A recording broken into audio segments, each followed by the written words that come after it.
basically we're sitting here in my basement with Shane Simpson, recording a podcast, and Shane's been on here a couple times. You've done podcasts on what? Turkey hunting before. You did a podcast with us with Callie. Yeah, tracking. Blood tracking. Dog.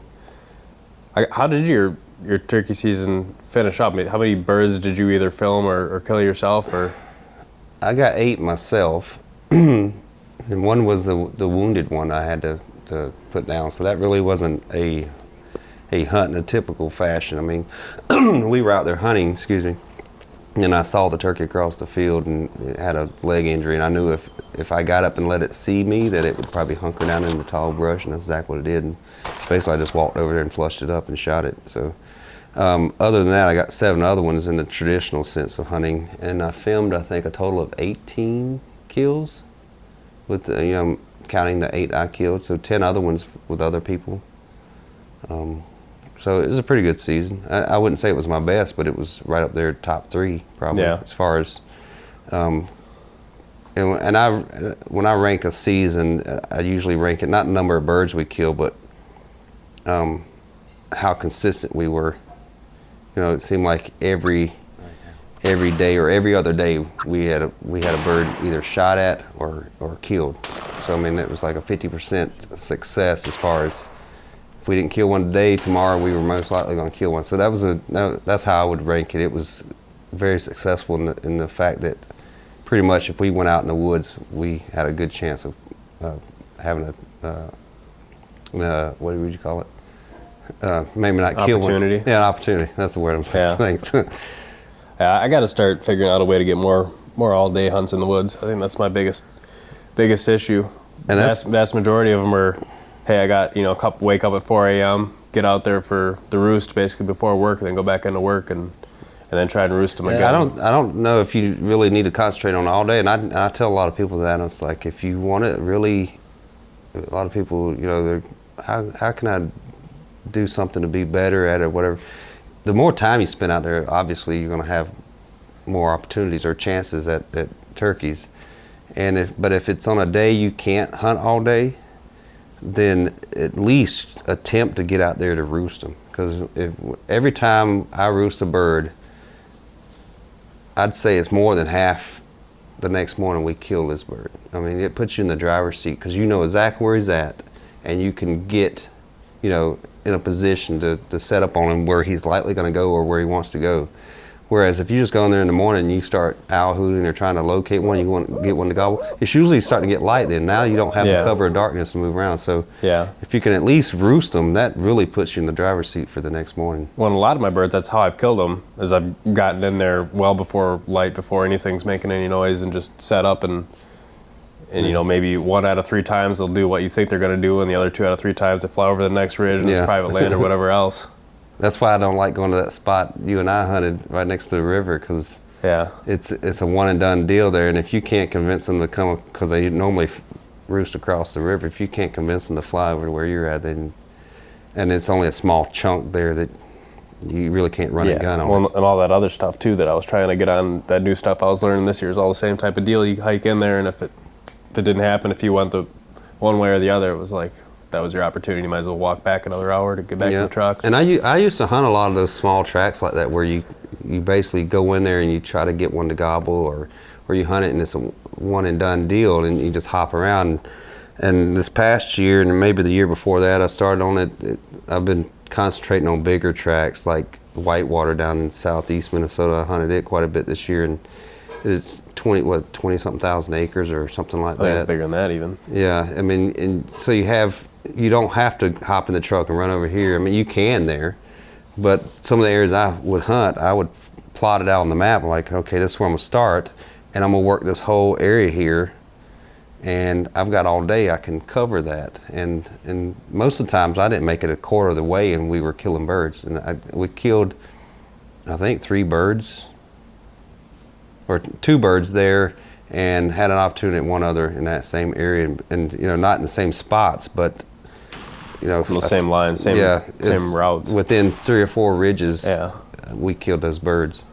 So I mean, that was kind of the strategy I went into this past spring, is looking for large chunks. Even like Mississippi and Tennessee, when I went out of state, I wasn't necessarily looking for like, where's a spot that's going to have turkeys and I can get into. I wanted a big track, especially when you're out of state. You want to cover a lot of ground. That was my thinking going into it. And in Mississippi, we kayaked in there, and there was some pretty big chunks and covered some ground. I ended up getting one on the second morning or second day. It was like noon or 1 o'clock when I finally killed it. But that was the strategy I went this year, the big chunks. Gotcha. So moving on into the topic of getting ready for deer season. Last year you didn't really do a lot of deer hunting for yourself. You did mostly. It seemed like you did more. I did more last year than I did the year prior. The year prior was my first year tracking deer with Callie, and so a lot of times I would be headed to the stand in the afternoon, and I'd get a call, and I'd just abort those hunting plans. This year, or last fall rather, I told myself I was going to put dedicate more time for myself to hunting. I still didn't hunt as much as I normally do, but like I would go, say, to Wisconsin, and the year prior I would take Callie with me, and because where I was staying I could keep her down there in the kennel, and if I got a call I would take it. Well, this past fall I was like, I'm going there, I'm leaving Callie at home. If somebody calls me, tough. Yeah. And I did, let's see, the first year I did, was it 38 tracks or somewhere along that line? Close to 40. This past year I did about 10 less tracks, and so it was, I guess, 10 extra days of hunting if I actually hunted them. So I did hunt a little bit more, and this year I'm gonna at least hunt that much this year, because I mean, with Minnesota legalizing tracking dogs coming this fall, I won't have to travel as far. That was the biggest hurdle for me the past 2 seasons. I would drive all the way to Wisconsin, so I may be on the road for an hour and a half, 2 hours to get to a track. I imagine now that Minnesota's going to be legal this fall that I can run 30 minutes to a track and still maybe have time to hunt. So then, in terms of those days that you do have, that you are going to give yourself, you're going to want to be pretty pinpoint plan, because you're not going to really have time to spend a few days to figure it out. You're trying to get a lot of that scouting done now as much as you can, at least. Yeah, and I've been hunting these marshes and stuff, and that's what I'm concentrating on this year.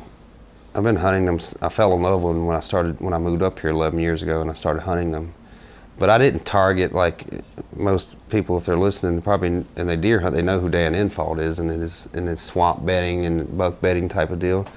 And I've watched some of his videos, and I'm kind of using some of his strategies. My scouting this year was to continue hunting marshes, but maybe try to target buck beds. It just seems intriguing to me to go in there and find them, and so I'm finding spots that I think are going to be good locations. I'm picking out specific trees, and so far I have about 10 or 15 spots that I've scouted through my scouting that I may hunt this one tree opening day.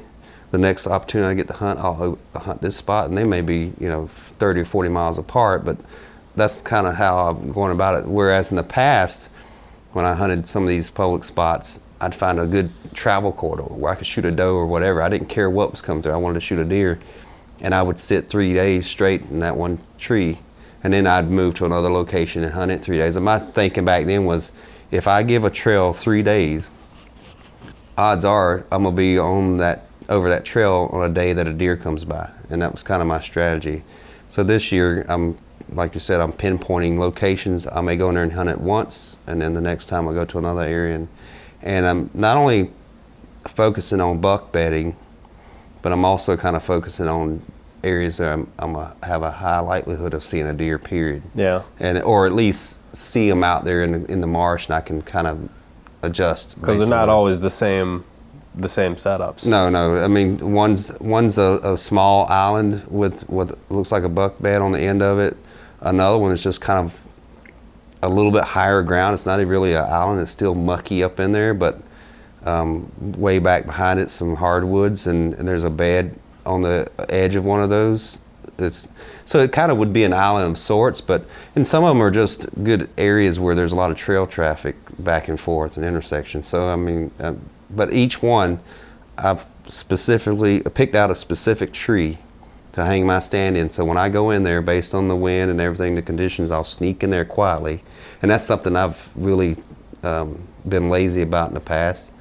When I go to a spot that I think is a travel corridor, I'm not really worried about deer being bedded near it.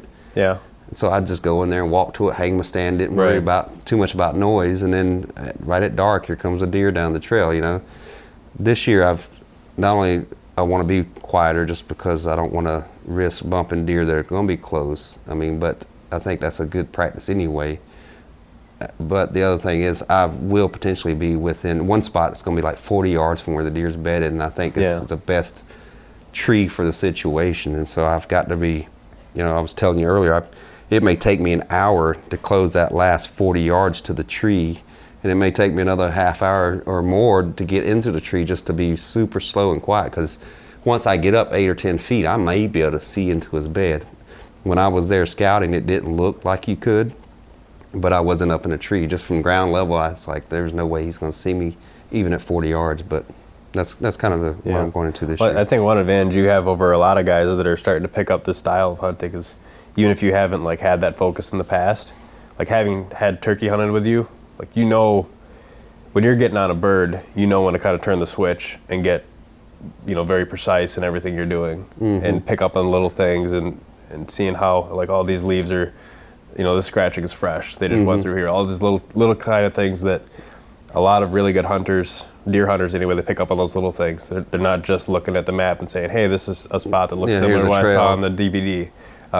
So I feel like once you start applying these things, like, you're going to be able to pick it up pretty quick. I hope so. I mean, and that's all woodsmanship. I mean, you look at, and I could touch on that a little bit. You know, there's a lot of people that downplay camo and this and that, and it's like, oh, the deer only see shades of gray, or they can see a little bit of blue. But I think about the bigger picture. There's other animals out there besides deer. There's turkeys, there's squirrels, there's songbirds. There's all kinds of critters out there that can see color, for instance. That's why you know, and it may just be a mental thing of me, I want a camo pattern that's colored correctly for what I'm hiding in, and look like what I'm trying to hide in. You know, a lot of people, they just want something that breaks up the outline because they're only worried about the deer. I'm thinking about the whole picture, whether it's you know, actually helps or not. You know, that's beside the point. It doesn't take any extra effort to pick a different pattern. You know, so I mean, so that's kind of the things that I do when I'm out there. I mean, I'm looking at all the clues, and whether they help me or not, I try to, you know, apply them if I think they might help. So what have you been doing in terms of your strategy for getting ready for this fall? Like, your exact, you've been walking around finding beds, obviously, but like, what's step one? You're looking at the maps first, I'm assuming, aerial photos? There's a lot that goes into it, and I'm sure a lot of people use the same strategy. You know, first of all, I'm looking at, I'm trying to find chunks of public, and I'm concentrating on marshes mainly. The biggest thing is it deters other people from going in there. My biggest thing about hunting public land is solitude. I don't care that it's the biggest buck coming through or whatever. I want to be in a spot that gives me an opportunity to see deer and not see hunters. You know, I can go a week without killing a deer, but as long as I can go out there and it's peaceful and quiet and I don't have people going under me, that's a big deal for me. So I look for these big chunks of public that have places that people are not likely to go. Not to say they won't go, because I always seem to find an old deer stand, or like the one place I found a salt block out there in this island that was half mile out in the marsh. So, but that's the first thing I do is look at a map, obviously, and I'm looking for, you know, like on Google Earth, I can go back in the timeline, look for deer trails and see if they maintain these trails each year. And so then I call that I forgot the term I used on my map, but basically it's a trail that's used yearly. I mean, it's a highway for. It's like a perpetual annual type of trail. Yeah, it's an annual trail. And then you got these other ones you'll see in the cattails that are here one year and then they fade away, and then 2 years later it's back again, but in a different route. So it's kind of sporadic. I'm not so concerned about those. And so I'm looking for those annual trails, and then I'm looking for places that I can get to, you know, and access these spots if I think they're going to be, you know, suitable spots. But I'm just dropping pins, and then I'll go out there and physically, you know, check them by getting some boots on the ground. Of course, I'm looking for where the deer might be coming from, if it looks like good bedding, where they're going to, where, you know, the food source, if there's ag fields this way or whatever. I'm trying to figure out where they're going, mainly in the afternoons. I don't care to hunt too much in the mornings. I like to sleep in, number one, but I don't see a lot of deer in the mornings. You know, every once in a while you catch them coming back from a food source or whatever, but my strategy is concentrate on where the deer are going to get up from their bed in the day, in the evening, and head to eat. That's kind of what I'm looking for. So. Well, I've seen a lot of younger deer moving in the mornings, even like late, like that doe that Cali tracked last year. That was well over an hour past sunrise. Yeah. That You'll kind of see that all year long. I see it, and like I said, I've hunted in the mornings. And I don't see a whole lot of deer, but typically when I do see them in the mornings, it's not right at daybreak. It's usually, you know, hours after light. I mean, it's well light. Occasionally, depending on where I'm at, the few bucks that I've seen in the morning have been right at daybreak. I mean, like right as it's barely light enough to even see. But as far as the younger deer and the does, I tend to see those later in the morning. And I'm not really worried about hunting morning times, especially now that I'm kind of taking some cues from Dan Infalt. You know, he basically, I loved it when he said that he doesn't hunt a lot of mornings and stuff. And I'm like, good, I'll just sleep in. And so, I'm gonna concentrate in the afternoons, and because I'm concentrating more on buck bedding, and I can tell you now, I'm not gonna wait for a 150 or 160 buck to come out of a bed. If that bed that I found yesterday that I think looks dynamite, you know, when I sneak in there, if a nice solid 8-pointer or something comes through there, you know, I'm gonna shoot him. I'm not gonna be waiting for it. I just want to, right now I'm just playing with the strategy to see how it plays out. It's like if you just get into turkey hunting, you're not waiting for a monster gobbler. You're probably going to shoot a Jake your first year. You're just filling out this strategy. And I've hunted, like I said, I've hunted marshes for over a decade now, or almost a decade, I guess. And my strategy, you know, I know how to hunt them. It's just now I'm just kind of concentrating on a different subject matter of how I hunt them. Well, and the other thing too, I mean, when you think about a public place like that, it's like how many beds could you go out there and find if you had a week to go and look? Dozens and dozens and dozens, right? How many a week? How many 150, 160 bucks are out there? Probably not that many. So it's like how many of those beds that you do find, you think, hey, I just found the big buck bed. Like statistically, it's probably not a giant. No. And even Dan, he's, you know, like he's mastered this for so many years. He'll still put in an awful lot of hunts. I don't think a lot of guys realize how much time he puts in before he probably finally hunts gets it done. as much during deer season as I hunt for turkey in the spring. So I hunted 33 days this past year. Yeah. He's probably hunting at minimum of that many during the fall. And so it's like it's not good odds hunting, but it's your best odds potentially at those older class deer on that type of land. And that's kind of my thing. I'm not worried about a 150 or 160 or bigger deer. Mm-hmm. I'm trying to, out of all the beds, like you said, I've found hundreds of them out there already. And I'm trying to narrow down to which ones are bucks using and which ones are maybe an older buck, at least 3.5 years old or older. So I may hunt these beds in a nice 8 or bigger come out. There's a good possibility I'll hunt these beds and a little forker comes walking out. But we'll see this fall how that plays out. I got to figure out a way to film my hunts this fall, and I don't want to tote a big camera arm in there. And I'm gonna probably concentrate on action cameras mainly. You may not get to see a tight shot of the deer, but I kind of want to document this just to. It's nice to go back and watch the footage of it. Well, I'll show you this after we're done recording this. I'll show you the setup that I got for no camera arm. It's you probably could do something pretty similar with the cameras you got. Okay. And mine are pretty specialized for what they do. But well, I'm prepared to purchase another one if it comes to that. Just to maybe get some higher. Like I know you run one on your headband there. It'd be nice to have a little mini camcorder that may not be the top of the line, but can get something you can zoom in or whatever, even if it's a bow mounted type deal. Yeah. Yeah, I've played around with all that kind of stuff, so I'll have some good insight for what you might want to try or what you think might work, but actually doesn't really work that well. Because I'm in the same boat. I hate carrying that camera arm in there. Hopefully I can get Sam to record some of my hunts this year. It'd be nice to have someone else to help carry some deer out for you. Yeah, my biggest problem is not carrying the stuff in there. It's breaking it down at the end of each hunt. because you're always doing it in the dark. Yeah. And it's like you're. And then when it gets cold, you got to deal with all that metal, and it's enough to hang a stand, and you know, and all the other gear you have. And I'm really going. I'm minimizing what I carry this year. Last couple of years, I've been carrying this big pack, and it's a nice pack, but it on its own empty feels like it weighs about 10 pounds. And it's got a meat shelf and all this stuff, and I'm prepared when I go out there if I had to kill a deer. I've got all the gear in there to clean this deer and hopefully carry most of it out in one trip. And I got thinking about it. It's like, you know, you go out there for 20 times and you kill a deer on one of those times. And I'm lugging this big, heavy, all this gear in this pack every time. Just leave it at the truck. Just leave it at the truck. Go in there. If you kill a deer, then make one extra trip back to the truck to get it. You know, I mean, you're only going to have to do that once or twice a season, and then you can make like right now, I plan on carrying my bow, my stand, and a little.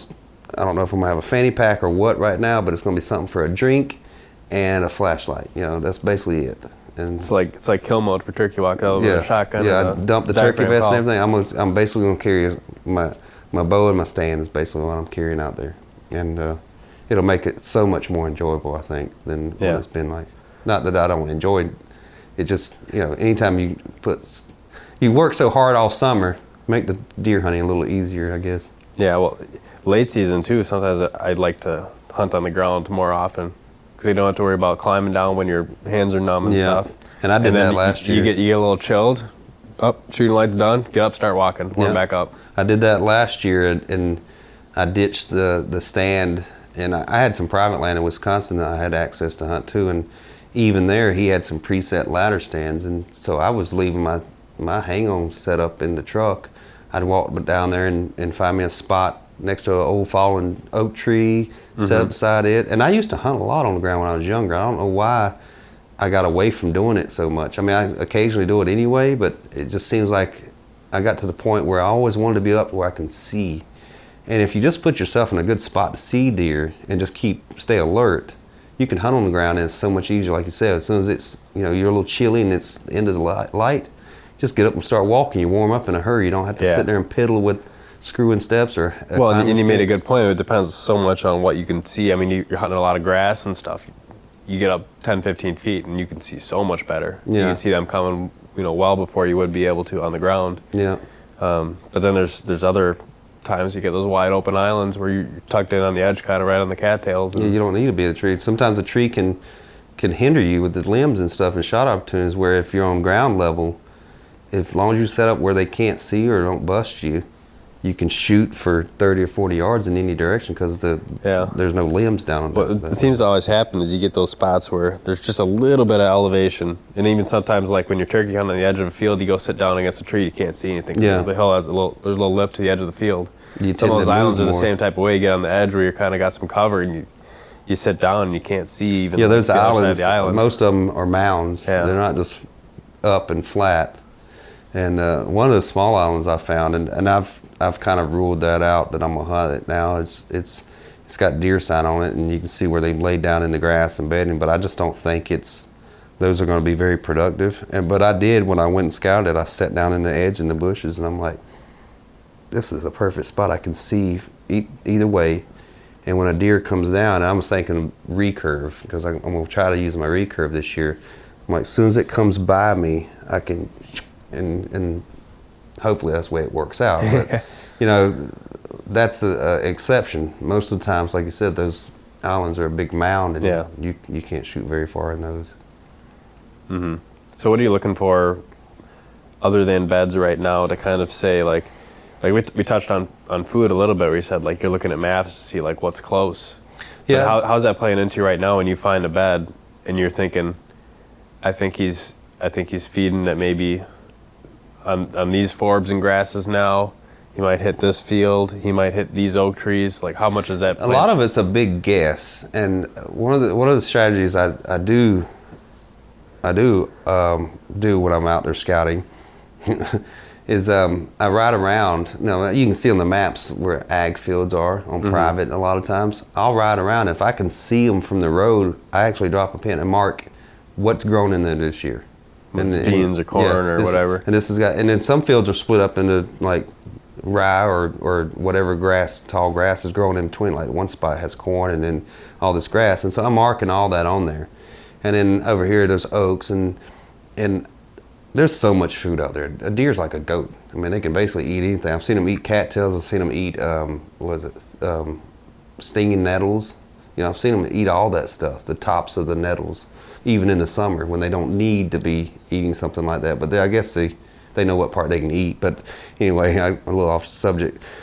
I'm not so concerned about what they're browsing on or nibbling on. I'm looking for the main food sources. Okay, deer, no matter how much abundance of food they have out there, if there's a bean field, they end up in the bean field at night, or they end up in these hardwoods at night at some point. So I kind of look for what's the main attraction. Mm-hmm. If you start trying to worry about all the browse and what's the name of the stuff they eat, all the forbs and grasses or whatever else is out there. Anyway, you're going to drive yourself crazy because it's everywhere. It's everywhere right now, for sure. Yeah, exactly. Now in the winter, when the fall comes, you're gonna, it's gonna be crops and oaks and stuff, and you want to concentrate on. One thing I mentioned in one of my scouting videos I did recently was a maple tree, and I think I mentioned to you before. It seems like anytime I can find a lone maple tree, especially in these marshes I hunt, like right on the edge of a marsh, it always seems to have good deer activity in the fall, right when the leaves are turning and they're dropping. Mm-hmm. And I don't know if it's like a sugar maple and the leaves are sweet to them, or what the attraction is. I've always had good luck around maple trees as far as seeing deer. It seems like the does come in there, and it's mostly does and stuff, yearlings I see, but the deer seem to love eating on this. So anytime I find a maple tree by itself, like one of those islands I found, a big maple all by itself, I'll drop a pin. That may be a spot if I just want to shoot a doe or put some meat in the freezer, that I target a trail next to that maple. And otherwise, my main thing right now this year, because I am kind of more concentrating on bedding, is looking for where the main dry land is, because I think that's where they're going to head. There could be a tamarack tree or a willow tree out here that has a bed under it. Where's the trail that goes by it? And you can see this on maps a lot of times, but if I was there in person, I also marked the trails and which way they were going. And I take pictures all the time with my phone. I have the GPS on my phone, and those photos I can open up in Google Photos, and it shows me exactly on Google Maps where that picture was taken. And it's private, so no one else can see it, of course. But I'm looking at, okay, what trail is this deer likely to hit, based on what's down that trail, like a big mainland over here. Even if it's near housing development, deer love to go up in there and nibble on the bird feeders or whatever else the people have, their gardens and whatnot. So that's another thing I concentrate on. So I'm basically trying to figure out where's a deer going to head once it gets out of bed, and then my strategy is, okay, where do I need to set up to intercept this deer? And so that's kind of how right now I'm looking at it. My main thing right now is finding them, and I'm taking pictures of specific trees while I'm there. And then, as I accumulate it, which I'm getting close to finishing accumulating all this, I've hit a bunch of public lands tracks. I've got 2 more I want to hit before the summer's out. And then all these 30 or 40 spots that I have on there, I'm going to pick the higher odds, what I think are higher odds spots, and those are the ones I'm going to target. Yeah. Do you have particular spots that you're kind of saying, hey, these are going to be north wind access spots, these are going to be south wind access spots, or are you just kind of collecting what are the best spots right now? I'm not worried about the wind. I do give that a thought. It's like some of these spots I was at this island, like, okay, if the main thing is how do I approach to hunt that spot to begin with? Wind's irrelevant. How do I get in there quietly? And then I get to think about the wind, and the predominant wind is usually north, northwest, or something like that. Occasionally you get a south or east wind. But I'm not really giving that a whole lot of thought right now. I'm basically just gathering up all my spots, and then I will probably, I don't know if I'll color code them or I'll do something on my mapping app that I'll say, or my list, or wherever I have it all stored. And I'll have all these stands listed. Okay, these are good south wind stands. That way I can just look at the weather for that day or the next day and say, okay, this is the list I have to choose from. It kind of narrows down to keep my mind from getting cluttered with too much info. So. So you're gonna try and hit it hard early season, and are you gonna hope to like try and fill your tag early, or are you planning on you're gonna spread these hunts out throughout the course of the season and try to stay fresh and current and hope that those beds are being used throughout the year? Well, ideally, I'd like to be successful early on. Yeah. And I want to get at least 4 or 5 hunts in, with sightings, or I'd like to kill at least 2 or 3 deer this year, a buck and a couple of does for the freezer. Last year I only got 1 doe, and that's because I tracked a lot, and that doesn't go very far. 1 deer right. when you eat it often.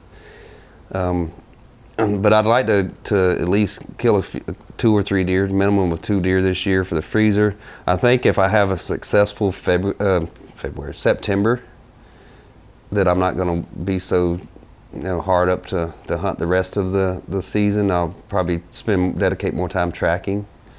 On the days when it gets slow, then I might slip out. Especially I've got Wisconsin as an option too to hunt. So. Well, heaviest weeks of tracking are probably first 2 weeks in November, last week October, right? What's that? Yeah. When it gets close to the rut, that's when tracking just skyrocket. And I mean, like I was on the road last year, and the year before I did it, I was I'm off during the week. I get my 40 hours during the weekend, 3 days, and so I'm off during the week to track and to hunt. Most of my calls come in on the weekend, of course, but except for during the rut, because everyone's taking their rut vacation. Mm-hmm. And it gets hectic. I mean, I'm driving to a track and I'm getting calls and I'm trying to jot stuff down. A lot of times I have to pull over so I can write this down. Before I can even get driving again, I'm getting another call that may be in the area. And so I'm, you're between tracking and handling calls to go for your next track and get all the information. It gets hectic. And so, I mean, you pretty much have to give up hunting for that rut period, or there's no way you can manage it. So you definitely want to try and get done as early as you can. And I like warmer weather. I'm from the south, so I don't like being out there when it's cold. Now, I've hunted in 10-degree weather and when it's windy, and I've toughed it out through that sort of stuff. And I hunted last year, the year before, I think last 2 years I hunted, which would be the rut period, I guess, like November 10th or 11th, somewhere in that area, and I saw deer and stuff. It was nice, and it was those mornings that it was 15 or 20 degrees, but no wind, and it was sunny. I can deal with those. I don't like when it gets super cold. The 15-mile-an-hour north wind. And overcast. That count me out. I mean, at least with tracking, you're moving when you're tracking, and so you stay warm. The only thing is you get the sniffles a lot when you're out there. Your nose runs, but otherwise, if I can get it done, I'd said by September. I mean, even if I go into October, and don't get me wrong, I enjoyed like when you get close to Halloween. Yeah. And that time of the fall of hunting, I really like that the scrapes are popping up everywhere and the rubs, the deer, the bucks are really starting to get in the mood. I enjoy that, but my biggest enjoyment is the strategy right now, the chess game, because that's what it is almost with these buck betting. You're okay, here's where I think he's going to be, or one could be. How can I get in there and get in position to get this specific deer? I don't know which deer it is, but I know, whereas the way I've hunted in the past, just travel routes, it's like any deer could come down there. And now you just go set up and wait. Where this is more of a game, like, not a game, but a strategy, like in turkey hunting, where I roosted a bird the evening before down with this guy that was from Illinois this past season. He came up to hunt. We got him to gobble in the evening. We went back to the room. I'm looking at maps. I'm looking at topos. Okay, where would he most likely be roosted? I didn't know exactly where it was, and I kind of guessed he was on this point. Now we got to get in there the next morning. There's private land boundary. We got to avoid that. It was a whole big strategy. And then the next morning he was roosted right where I thought he was. He flew down and walked right up to us and killed him. So that's kind of what I'm applying this year. I want to take that strategy. It's so much more enjoyable than just sitting there watching a trail where deer are just going to come by, or you hope they come by. But. That's why I kind of like it too, and I think that's why also instead of just focusing on one tract of land over the last 5-10 years, I've kind of like you. I got a huge library on I had to start deleting waypoints on my Onyx because I had too many waypoints saved. They capped me at 1,500 and I couldn't save any more waypoints. I've seen your maps. I had to start deleting stuff. They're crazy. Even Aaron Warbrit mentioned to me about how, either me or he's on one of the videos, he mentioned how much information you store in your apps. You're dropping pins for every little thing. And, you know, to some it might be overkill. And I'm sure if you looked at mine, you can't even see like an island when you're zoomed out for all the pins that are on there. And then when you zoom in, it's like, all right, here's a maple, here's a rub, here's a scrape, and I found it again this year, you know, 2 years in a row, and I put the date on there, you know. Here's a trail. I mean, there's a lot of pins on that, and it helps you, you know, when you, it's better to have too much information sometimes, but it also can hurt you. But I'd rather have more than I need than to wish that I'd been more thorough in my scouting when I was actually out there on that island. Yeah. And then, you know. Yeah, a lot of times I try to keep it even somewhat simple on the mapping side of things, where I'll mark potential beds and potential tree stand spots, and I'll have those with certain waypoints, and then get out there, confirm whether, once they're confirmed, then I change the waypoint to something else, and then I might move the tree stand, you know, 30 yards to where the actual good tree is, and then, you know, draw the little access trail. So a lot of times, most of the stuff on my map, if I have a white oak, I'll mark that. Yeah. But it's just that simple. But then you zoom out and you look at 30,000 acres. Yeah, it looks like it's just solid color because there's so many of those types of scenarios mapped out. Yeah, I think if you're, what we're doing is if we broaden our areas and pick specific spots, even if it is multiple chunks, I think it'll be more beneficial than like I've done in the past, and maybe you've done. Like I would hunt this one chunk of public, and that's where I spent my whole season. I was hunting this stand, and I'd go over here, and you know, and especially if I saw, you know, an area that I thought was really good, I spent a lot of time in there, and then a lot of times I didn't see anything when I was out there, or I'd see another hunter, and that kind of somebody's hunting in this area also, and it kind of just, you know, takes the air out of my sails. And so this year I think with so many, even the different public tracks, but having specific good spots that we think might be good spots that you can just fall back on. And it's always something new. You're not looking at the same trees or a little opening in the woods and that you've hunted for 2 days straight, and now you're just sitting there like this looking around like, oh, why am I even here? I'm not gonna see anything. Every time I go to a new spot, and that's the same with turkey hunting, I can go out of state. A lot of people ask me, how do you pick your spots? And I'm like, well, I look for something that just looks turkey, you know, if it has all the elements. And then I go in there and hunt. It may be the worst piece of public in the world, but the fact that I don't know that, I go in there with a lot of optimism, and I'm in a good mood about it. And I think by having all these spots, that each day that I hunt, it's a new spot.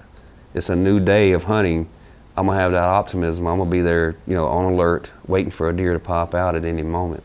Yeah, well, it's nice to have all those options mapped out for an A, B, and C, even if you haven't scouted it on foot. Because there's been times where I marked this spot that looks super remote, looks really good. It's got a lot of the textbook type of stuff that you would look for, and then make this big grand scheme, take this perfect access route in there. And I come to find out there was some non-marked access trail that 4 trucks use, and it's just the sun comes up and it's loaded with hunters and hunter sign and start leaning deer. It's like, yeah, we'll just cross all that stuff off the map. That happened to me this past turkey season. I climbed this hill and went up this 45-degree mountain almost, and I get to this top, and there's an access trail that wraps around, snakes around the backside. It would have been so much easier. I'm like, what in the world? You know, but you know, you couldn't see it on the map. It wasn't identified, and so I know what you're talking about. That's one thing I like about hunting marshes. It's flat. You don't have to go up any hills. I mean, the only trouble is walking in the mud, but I'd rather do that than walk up hills like in the bluff country. The other thing I don't like about the marsh is the poison sumac. Although I've got it on my arms. I don't know. You probably can't see it. But you don't get it. You don't get it that bad. No. The last time we went out together, it looked like I had Popeye with a sunburn. I used to get bad allergic reactions to poison oak when I was younger, and I don't know my immune system, as I got older, has changed. But now poison oak, I crawled through it one time turkey hunting, and there was a turkey I was after, and I looked down and saw that I was crawling in it, and I was like, I don't care, I'm gonna, I'll itch a little bit, I'm good at this turkey. And I hardly got anything. And it's been like that for years now. It hardly affects me. And then we got in that poison sumac, and it itched my arms a little bit and a few bumps, but it tore you up. And, and then I just got into it again out there scouting. I was careful trying to avoid it, but I must have missed a few and rubbed against it.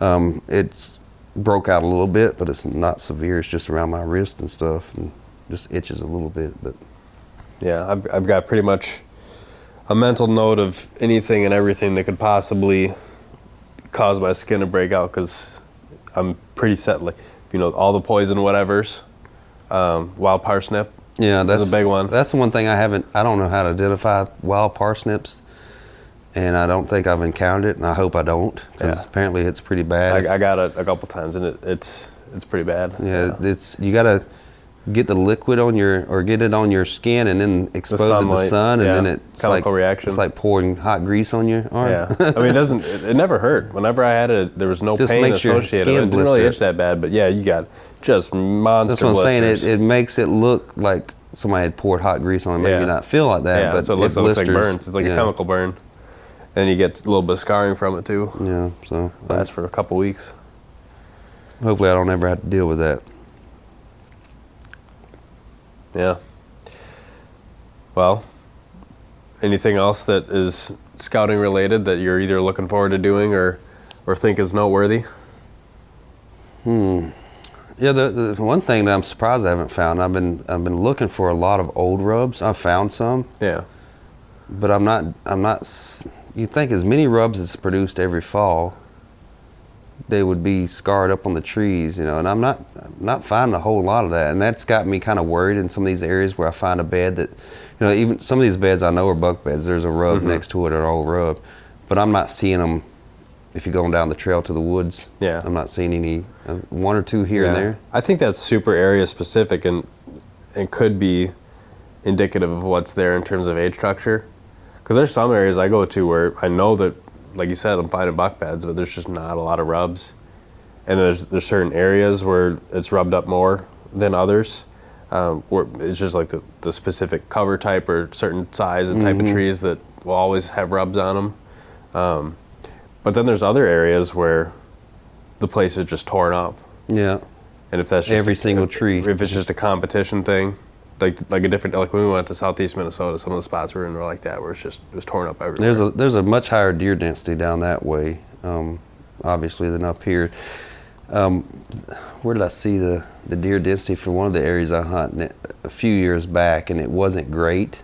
I mean, it was okay.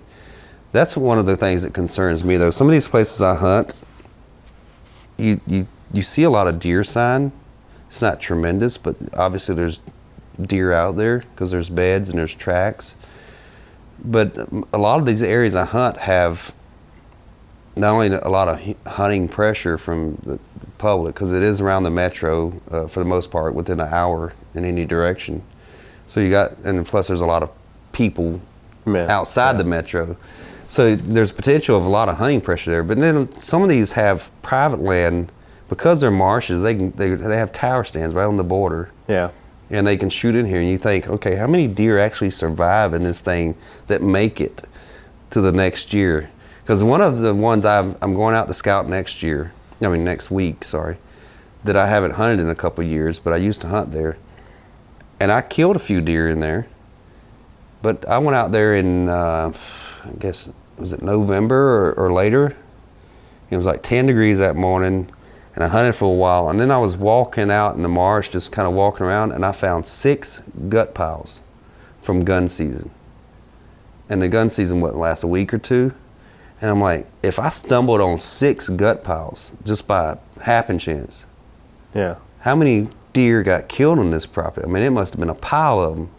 So, I mean, it gets you thinking, how many deer are actually surviving in this one particular area? And maybe, I'm sure there's a deer every once in a while that makes it to an older age and you're a bigger buck, but You know, that's the only kind of thing in my back of my mind is, am I going to go out there and even though there's deer sign, is it the same 5 deer tromping around this place over the course of a week? Well, that's a trail cameras can hope, that's the intent. Hopefully they get you that data. Yeah, and I got some private land that I have access to hunt. I hunted it last year and shot my doe, and that was kind of the reason I went up there, because just from tracking, I didn't have a whole lot of time. I was like, I'll just go hop up and stand. There seemed to be a lot of deer there, and I shot a doe.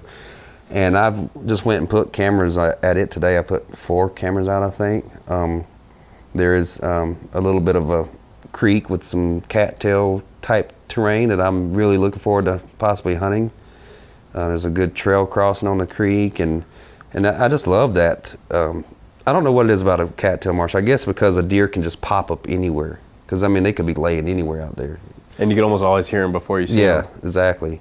And they feel safer there. And so there's a possibility of all-day action, really, in some of these places. Even though they have crop fields on this private and hardwoods and stuff, I'm looking to hunt that because I think it's going to be a good travel route and stuff. And so, you know, I've got that to fall on to. But last year, it took him, the landowner, or the guy that has the rights to hunt it, kept inviting me up there and, come on, man, come up here and hunt. I'm like, I don't know. It's something about public land that keeps drawing me to it. I don't know the challenge or whatever, but I don't want to be a snob to hunting private. I will hunt it, obviously. But how much will I get on that private this year? I don't know. It's kind of a little drive for me, the hunting's obviously good there. But there's nothing like especially with all the work I put in so far this summer scouting these public spots. I want to. That's just it. You get more. It's more of a rewarding feeling knowing that you put in that I'm work. invested. Yeah. Yeah. If I go in there and do all this scouting this summer and then don't hunt, then I feel like I just wasted all my time. So I kind of mentally I have to hunt it some to make my work this summer worth it. So. Yeah, that makes sense. But that's for the rest of the summer. Like I said, I only got a couple more properties to hunt or scout, and then I'm not going to do a whole lot of scouting other than that. I mean, I may, on the private, may change cameras out and check cameras every once in a while or something. Maybe go pre-hang a stand in a spot that I think's a likely good spot and let it sit there until season comes in. But that's basically right now. I'm just picking specific trees, and next week it might be the last week I do that, and then it'll be mid-September before I get in the woods again. Yeah, well, I mean, we were talking about this before we started recording, that a lot of that stuff you're doing now, the best time to do it is in February, March time frame, because you can get the same information, you can see better, and you're not busting your balls through all that. Yeah, you showed me your drone footage from March, and I kicked myself because the last couple of years I've been meaning to get out there, but you know, with my turkey hunting and my video on my turkey hunts for my YouTube channel, you know, that's when I'm getting all fired up for turkey, and I'm thinking turkey. I'm like, deer's not even on the radar. I've got shows I go to in January or February or whatever, and then March I'm turkey hunting already in Florida. So I mean, you were out there in March deer scouting, and here I am out there turkey hunting. And last thing I want to do is scout, but I'm kicking myself like right now because, you know, I see your drone footage and I'm like, man, it would have been so much easier to be out there scouting. And I'm out there sweating right now and going through muck, and the deer flies are horrendous, and the mosquitoes are biting me, and then you're getting into the poison sumac, and I'm like, life would have been a lot easier if I just done it then. But then what would I do during the summer? Fish. Yeah, I guess. I mean, I like to get it to the point where the only time I have to go out in the woods in the summer to do deer scouting is if there's someplace new and I just can't wait until the season. I got to figure out I got to see what it looks like. I got to see if there's somebody got to stand back there, or if there's scent wicks, or if it just looks really good, or if it's wide open, or if it's super thick. Stuff that you just can't really get from looking at an aerial photo. Yeah, I've liked what I've found so far in my scouting this summer. I've only found one spot that had human sign, and like I said, that one was a deer stand like 30 feet up in a tree, and obviously it looks like it's something there's perched so they can hunt the marsh during gun season. I mean, it wasn't put in a strategic area to watch a trail. I see a lot of that type of stuff where you got those those stands. And who knows how long that stand's been there, because the screw-in steps that were in the tree look like they'd been grown over. Yeah, they're starting to grow over, and either he hunts it every year or somebody put it up and never returned to it, and it's been there for 2 or 3 seasons. Yeah, and that's one of the only issues with people leaving stands out there is you see a stand and it's like you gotta kind of evaluate, like, does this look like a stand that likely will get used? And sometimes I just look at the deer sign around there and try to evaluate that. Like, if I find a stand like that and it looks kind of old and there's a bunch of like really good deer sign, I figure he's probably not hunting there that much. I found a good hunting spot next to the stand, or not far from it, 40 yards from it. And after looking at the stand and evaluating that it's been there a while, and judging by where it was placed, it was probably a gun season stand later in the season. Mm-hmm. It didn't deter me that if I decide to hunt that location, it's not going to bother me that it's there. I'll just walk. But it does kind of stick in your mind that if it gets closer to gun season, it's like, oh, that guy might be coming out here. I'm going to probably hunt a different spot. Yeah. I'd probably hit one of those locations like the first couple weeks of the season, and then abandon it. Obviously, the one spot I found where I think there's a buck bed right on the end of an island, I got 2 points, I could watch it. That's going to be like a 1 or 2 and done deal. I may, depend on the wind, hunt one of the points, hopefully get eyes on deer, and then it may not come the next day, but maybe come back, a week later and do the same thing. If I don't see a deer there, maybe even after the second sit, walk out there and look to see if the bed has even been used since I found it. I mean, to me it looked like there was some greenery growing in it, but the ground was so bare and packed down from years of use or constant use that the vegetation was having trouble growing there. So it didn't look like it was being used right now, but it definitely looked like something that might be used this fall or as deer season approaches. Were there oaks next to that spot? Yeah, just on the inlands where the point that I'd be hunting. There was a white oak and some red oaks. That could be one of those things where he might not be bedding there now because he might have a better food source right now. Yeah, but when the acorns start dropping, he'll bed there to hit the acorns at dark. And so maybe that's not necessarily an opening day, but an opening week stand at some point in the first week of the season. Well, last year the acorns were just raining opening day. Oh yeah, it was horrible, the amount of acorns. I mean, I wouldn't say it's horrible. I enjoy seeing a good mass because I know that means that the deer and the turkeys and all have a food source to help them get through these tough winters up here. So, I don't, one of my strategies years ago was to look for that white oak that was dropping and no other oaks were. I never had much success finding that lone white oak. If one's dropping, there's a lot of them dropping. It seems like, you can find one that they will come to, it seems like. But nowadays, I just look, okay, are the acorns dropping? And which ones, the white oaks, are they dropping pretty good? And that on that situation where that bed is in those 2 points, there's a white oak on one that looks big enough to produce acorns. And then there's another white oak on the other one that looks too young. It might produce 1 or 2 acorns, but that's about it. But there's more oaks up in the mainland. In this situation, I got to figure out which point is he most likely to travel to based on the situation, and that's what I'm concerned with. And I think I know which one it has. Well, I think that's one of those spots where you set up in the first point, whatever point is closer to your access. I would think that's what I'm thinking. Based on the wind, and then whichever one doesn't ruin your chance for a second sit. Yeah. And I think that's the one closest to my access, because he either comes by and gets shot, or he goes to the other one. And then the next time I go past the first one and I go to the second one. Knowing my odds, he'll go to the first one. Smell your scent from the day before him blow out. And then go running out across the marsh. Yeah. Oh, if I see him head that way, I just get out of my stand and go boogie up to the woods. So what is your strategy this year? Basically the same, or?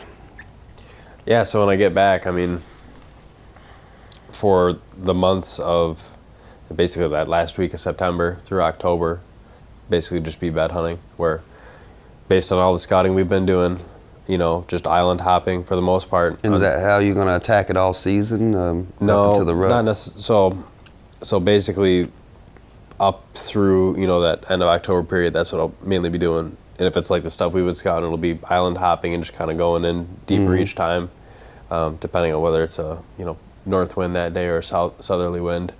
That'll determine where I would go and how deep I'd go in. But then I think as it gets closer to that last week of October, first week of November, because this week the Minnesota gun season is a little bit later. It's not early like it was last year. They moved it back? Yeah, it's like the 9th or 10th, I think, opener this year. When was it last year? The 3rd? 3rd, yeah. Oh, yeah, that's nice then. So I think whereas that earlier season, it's as close as you can get to the bed, try and scouting out like on the fly to find the food source, right? Like hit that island that you wanted to get to, and if it looks hot, there's no tree dropping, like hunt it, and if not, just move to the next island. Whereas like as it gets that last week of October, then I start looking for more like oh, there's a scrape that just popped up on this island, like I'm gonna hunt it now. Versus if like oh, there's not that. So yeah, that I guess sign. that's kind of the strategy that Dan talks about, finding that hot sign to know that the deer's moved in there now, and I guess I'll adjust mine to that also if I'm in a spot and I see. One of the things, like you were mentioning, okay, you're progressively going to move in farther. Yeah. There's some of these spots I've found that has okay looking bedding on these islands, but the really good stuff is on the last one. So it's like, do you just go straight? Do I jump straight in there, or do I risk him actually being on one of these lesser islands? Well, I think you just gotta, when you go in there the first time, because like for one, you're not gonna have 60 days in the field to knock these off one by one. Yeah. So that's gonna play into it. So I think you go into the first one, and you just observe, like, is there anything fresh? Attack. Is there fresh tracks on it? The big tracks? If not, you just keep walking to that second. You keep going until the sign says, I need to hunt this one. One thing I'd like to figure out, is when people use this strategy is how do they exit their stand? You never see anybody talk about that at dark when you get down. Yeah. Well, if it's a spot and I'm not going back to for at least a couple of weeks, I won't even worry about it. I'll just throw I'll literally toss the climbing sticks down. Yeah, I'm usually pretty noisy anyway, getting out of a tree in the evening. Yeah, headlamp, like doesn't matter. If I'm going to be maybe making a slight change, like maybe I'm moving over like 100 yards for the next day or something to hit like a little different bedding off like a secondary point or something, then I'll try and be a little bit more stealthy. Yeah, I mean, because that's one of the things I've always thought about. Okay, say you're hunting a bed that you've crept into and it's 60 yards away, and maybe you heard something get up, but it didn't come down the trail you're at. But then you didn't know where it went. You heard it moving, but now where's it at? And it's dark. Do you make a lot of noise and so he doesn't bust you, or do you try to sneak out of there and then they bust you anyway? I mean, what is I don't know if there's a good answer for it. Yeah. You just got to get out there. Usually, I've always probably try and be stealthy. My thing I've always done, I don't know how well this would work, I've always turned on my headlamp and just look all the way around, look for eyes. Any deer see it, usually they're puzzled. They're like looking up and their heads bebopping like this up towards the tree when you do see one, and then they run off. And I've always thought, okay, they probably didn't associate that with a hunter or a person. They just, here's a light up in the tree. Well, so back to your example of you get that deer that you can hear or see or whatever, but he didn't come right underneath you. You don't know exactly where he ended up. Like, would your goal with trying to be stealthy, getting out of there, be like that you would come back to that same tree? Because what's to say that? Well, if you no. didn't do Then that my goal would be get out of there undetected, so I could hunt the same area, maybe not the same tree. Yeah. I don't want to blow like him out of there where he wouldn't. Yourself a little bit. I'd want him to bed in that same bed again. So I mean, I don't know. Like you said, this probably isn't a good answer. Anything could happen, and it being dark. A deer's persona changes, and the way they go about things changes drastically when it's pitch dark and when it's daylight. Yeah, so some of that probably depends on age class and personality, how much they're going to tolerate that or not. You might be just fine. You might be able to come back to the same. I know for a fact, I know of guys that have done a bed hunt like that, come back the next day and shoot a big deer, old deer.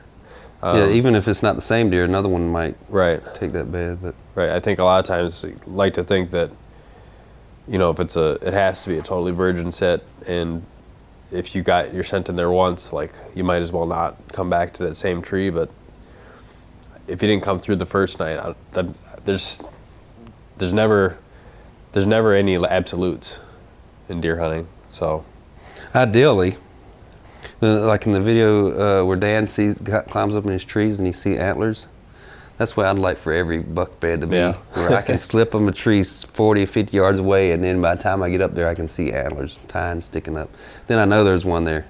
There's been a couple of his videos where the deer stands up, there goes the arrow. Yeah, that's cool. I wish he would do more videos, just showing his setup and out there, even if he doesn't see anything, just explaining why and what he's thinking. Yeah, well, I think those guys that go to like the scouting workshops and stuff, I think for a lot of those guys that have been to it, they say it's a big eye opener because you get some stuff from the website and the DVDs, but actually being there in person, they're like, oh, I didn't realize it was this close, type of thing. Yeah, and that, like I said, that one spot that I'm gonna be 40 yards away, but I think there's enough cover that if I do it quietly enough, I can get up there and see it. Then there's other ones that just frustrate me, like the one that's out there in the marsh a little bit. There's a tamarack tree. There's a couple tamarack trees, and they're obviously well-worn beds. Mm-hmm. There's multiples, so I could see it one deer using, based on however it feels or whatever. Is it the same deer using multiple trees? Or is it multiple deer using it because it's good spots? It's tamarack with a big shelf of dirt. Mm-hmm. And I'm like, there's no way to get out here and hunt this. I mean, you're anywhere from 200 yards or more from the land, and I mean, I guess you could find, if you're lucky, I didn't see any tamarack trees out there big enough to get up into, maybe that's a step ladder location, and you put it right behind a bush, but they'd hear you. I mean, you just gotta, and there's so many trails coming out of there. Which tamarack are they at in this triangle of tamaracks? And then which trail they're going to take, and you go out there and you stand in the marsh, and then nothing comes by you. But those are kind of frustrating to me personally, just because I know there's some good bedding there, and I don't see a logical way to attack it. So I'm still going to think on it because they're not far from that other one I've got to hunt. And if I hunt it and nothing shows up, I may even give that spot 2 days, 2 attempts, maybe not 2 days back to back, and then if I come up with a strategy to hunt those out in the tamarack, out in the marsh, then go about doing that. Yeah, those are usually those type of spots. I really like waiting until firearms, then get into a tree where you can observe and you get up 30 feet.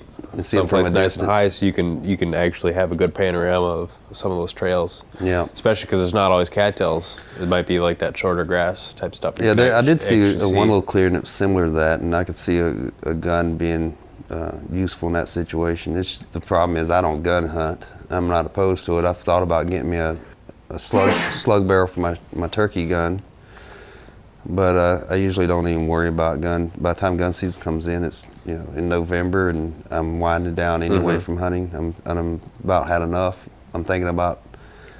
I have a switch. I have a turkey trips. Yeah, I have a switch in my head that like. Before turkey season was over the year before, now this year I made it all the way into turkey season, I wasn't ready to quit turkey hunting.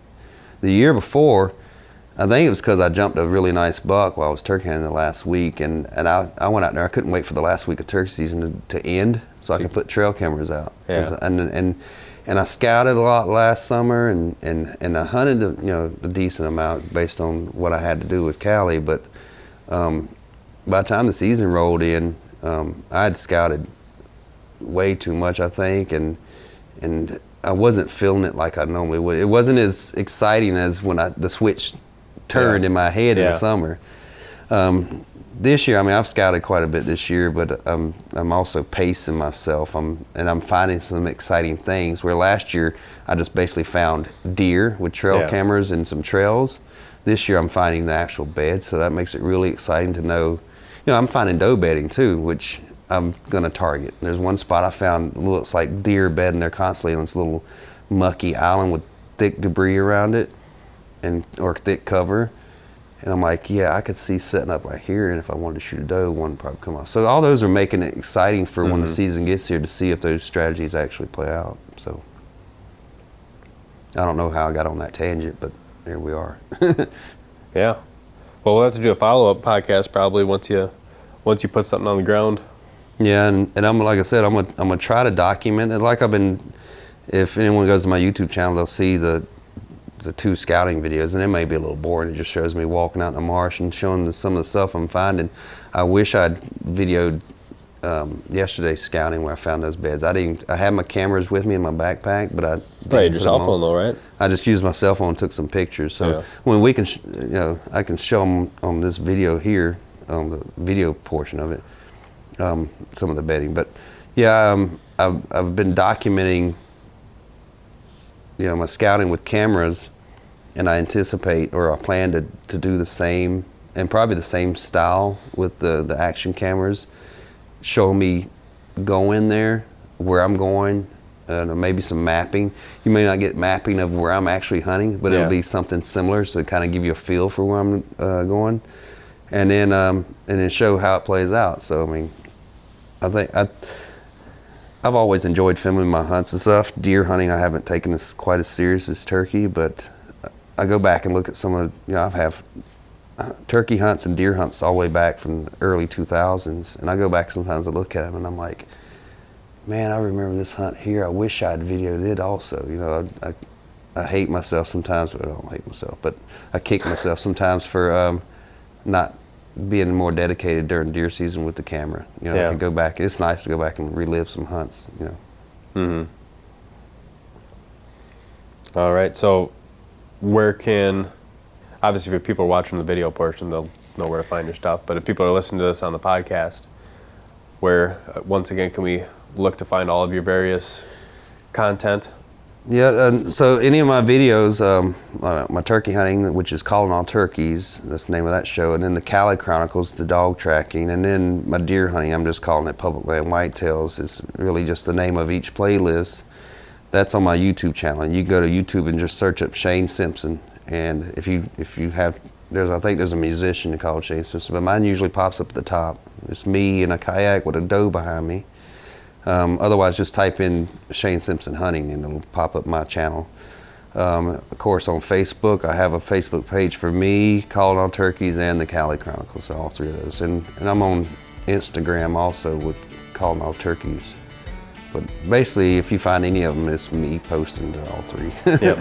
So, YouTube channel is, if you just want to watch the videos and stuff, that's probably where I would send you. That'd be my favorite place to go if I was looking for content, because I like watching stuff. I don't like looking at pictures and reading articles. Yeah. All right. Sounds good. We can probably call that a wrap. Yep.